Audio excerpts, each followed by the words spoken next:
Happy birthday to you. Happy birthday to you. Happy birthday, dear Jackson. Happy birthday to you.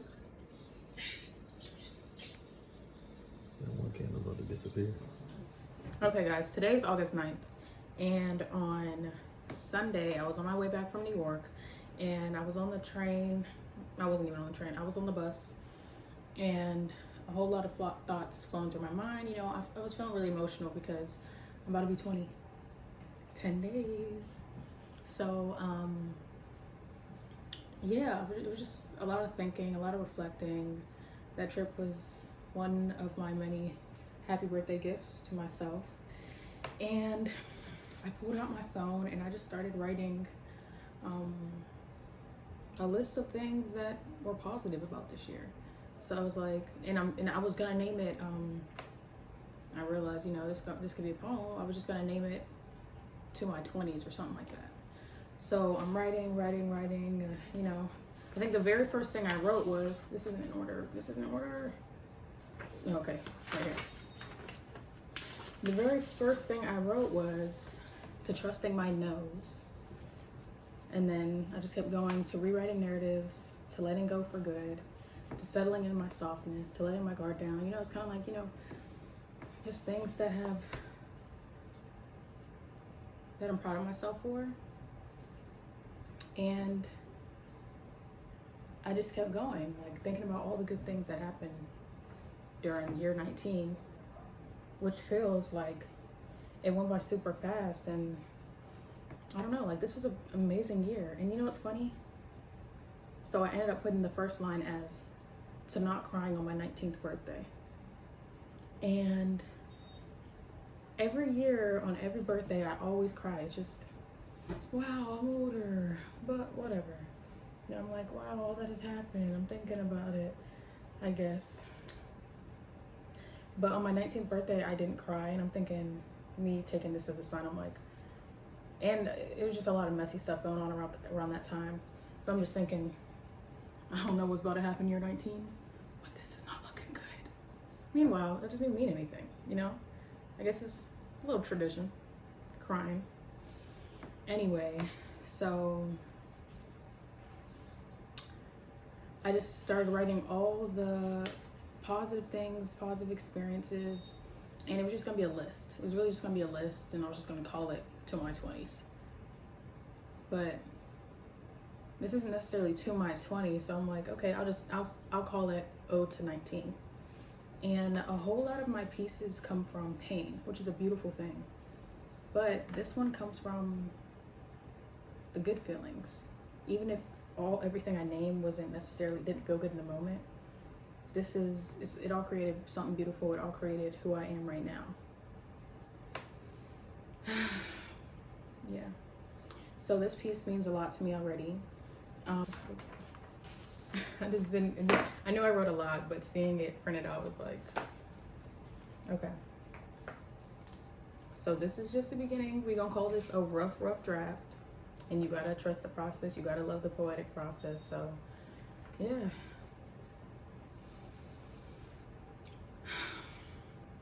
To not crying on my 19th birthday, to trusting my nose, to rewriting narratives, to letting go for good, to settling into my softness. And yeah, if I must say, which I must, I was already talking about how I'm the softest version of myself in February before that came some sort of trend. Yes, I want a cookie. Yes, thanks. It's cute though. It's cute. I love it. I love it for us. All right. To settling into my softness, to letting my guard down, to leaning on me, to fear, to stepping out of my... To not crying on my 19th birthday, to get your peace, to music speaking to my soul, to creating my YouTube channel and being consistent at first, to trusting the process, to digging deeper, to writing my heart out, to leaving tears on every page, to reminding myself that everything is going to be okay, to video journaling, to I love yous, to believing in the poetry, to minding my business, to impulsive decisions, to good hugs even though I'm still working on asking for them when I need them, to singing love songs to myself and meaning every word, to making me proud, to giving birth to good things, to being okay with not knowing, to new opportunities, to trying new things, to being present, to my therapist seeing me, to baby steps, to big steps, to being open to any and everything, to daydreaming, to making my younger self proud, to making my future self proud, to believing the affirmations I speak, to crying my heart out for every reason and no reason at all, to hugging myself, to connecting, to talking to myself, to letting my guard down, to getting to know myself through others, to settling into my softness, to leaning on me, to boundaries, to trusting my nose, to asking questions and accepting the answers I've always had and the ones I'll never receive, to the block button, to knowing exactly what I do and don't want, to 8 hours of sleep, to a consistent morning routine, to discipline, to signs from my grandparents, to questions for Ada, to writing over 100 poems in March, to fear, to stepping out of my comfort zone, to writing for me, to performing, to feeling alive, to tears of joy, to divine timing, to slowing down, to taking deep breaths, to solitude, to loneliness, to trying, to never giving up, to never losing, to feeling on top of the world, to confidently talking about my dreams that will come true, to words of affirmation, to confirmation from God, to meaningful conversations, to talking it out, to Dad's wisdom, to Mimi's wisdom, to being loud just because, to crying during yoga, to forgiving myself again, to admiring my reflection and loving who I see, to manifesting, to new experiences, to putting in the work, to making myself proud, to inspiring myself, to loving deeply, to shadow work, to healing, to rebirths, to talking to God, to returning to myself every time, to grieving the old me, to giving myself unlimited chances, to loving me anyway, to rewriting narratives, to wanting better for myself and actually doing better, to valuing myself, to listening to my needs, to letting go for good, to keeping my word to myself, to being a better friend to myself, to finding my voice, to speaking my truth, to living out my layers, to believing in me, to no longer being afraid of my wingspan, to flying, to catching myself when I fall, to solo trips, to talking to strangers and finding friendship, to feeling like I can do any and everything which I can, to connecting with my sisters, to laughing till I can't breathe, to forgiving myself again, to reclaiming my power, to my amazing smoothies, to drinking a gallon of water per day,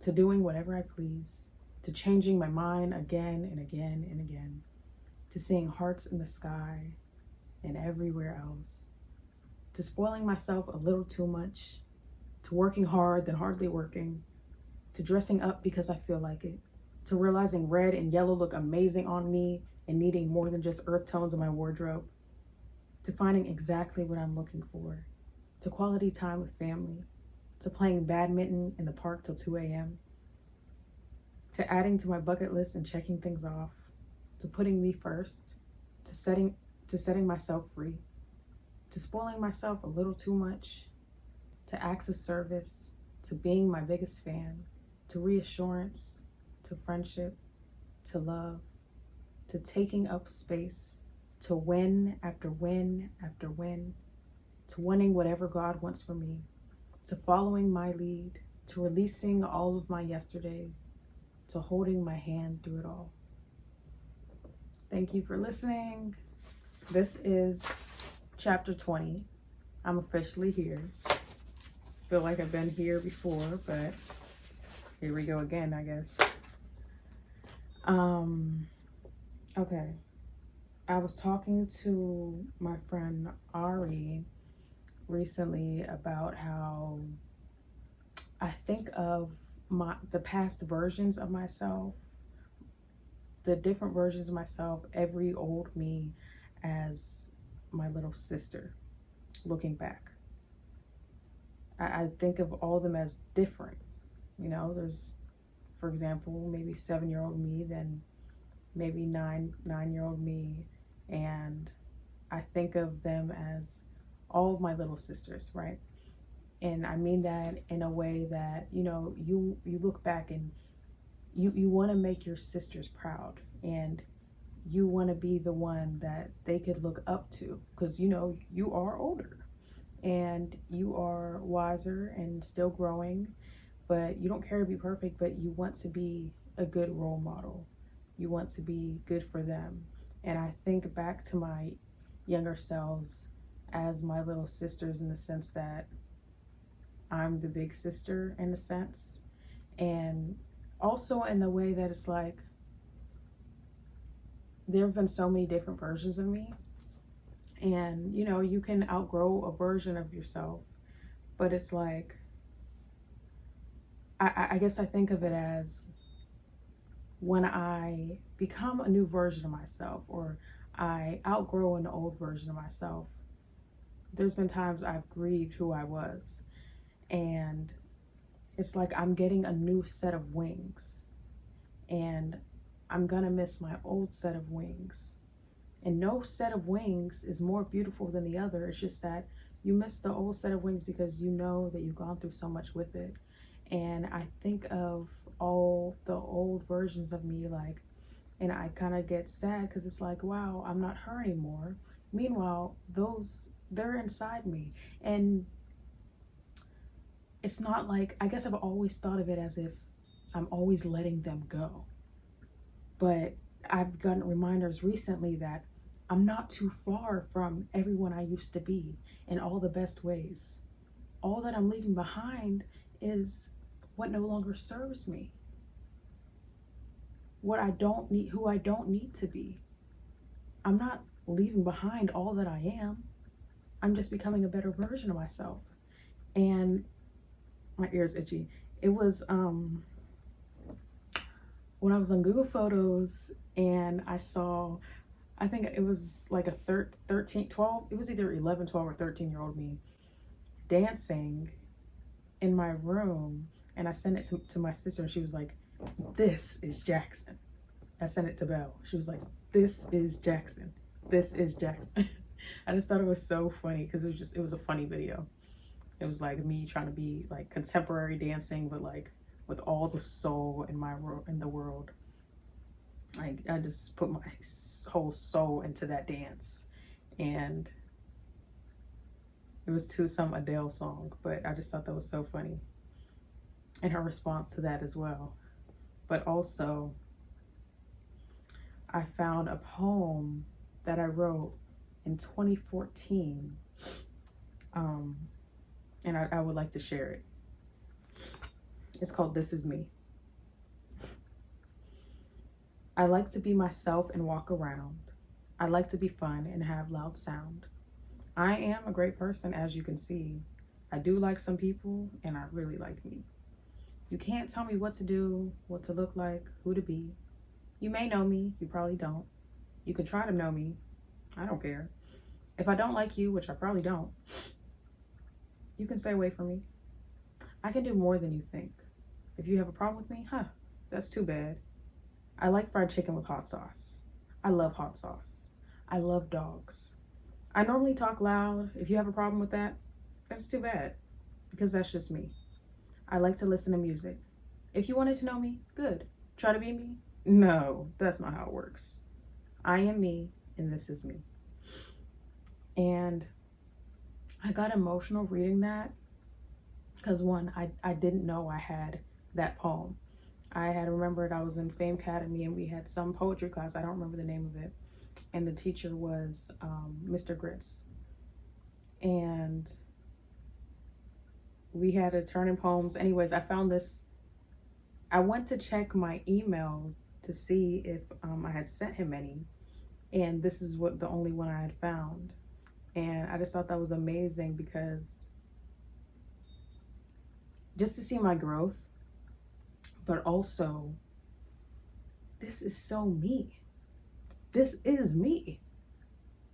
It's like I look back and I'm like, oh, I miss, let's say, 13-year-old Jackson. She was so fun. She was so this. She was so that. First of all, I still am fun. I still am this. I still am that. But we're so similar. And I think, like, she was unapologetically her. And I think that's one thing that's just beautiful. Like, I've always been unapologetically me. I've always been confident. It's just like, wow. I guess it's a matter of realizing that I don't have to miss who I was. All those characteristics and everything that I missed and the different versions of me, they're still inside of me. And I think with something as little as this poem and seeing old videos of me, it's like, we're the same, just different. We're the same but different in all the best ways. I've taken the good with me. Every time I continue to grow, I'm not leaving me behind. And I went skydiving on my birthday, and I'm not even gonna lie, I don't know what it was, but I do feel like I can do anything, but that really gave me some sort of confidence boost, and I feel great. I feel like certain things that you need to do to make you feel alive, but not in nothing that causes harm, obviously, but and it doesn't always have to be something that costs money, like obviously skydiving, but it's just a matter of knowing what makes you feel alive. And I discussed that in a video, dissociation video that's coming soon. But that's an important question, and something about skydiving, it made me feel alive. It may have been the adrenaline rush, it may have been the fearlessness and the courage that it takes, and it may have been the beauty of it all. But I'm really, really, really excited for chapter 20. I know there's going to be so many beautiful things that happen. Chapter 19 has been so magical and out of this world, literally. And I think the really cool thing about chapter 19 was me putting me first, really just choosing me and doing whatever I want to do, whatever Jackson wants to do. Because one thing about me, I'm gonna do whatever I want to do. But yeah, I really want to share that. And that Ode to 19, that piece was called Ode to 19, and I will take all those good things with me, hopefully, into this chapter, and there might even be an Ode to 20. We'll have to see, but thank you. Thank you for listening, and thank you for supporting me.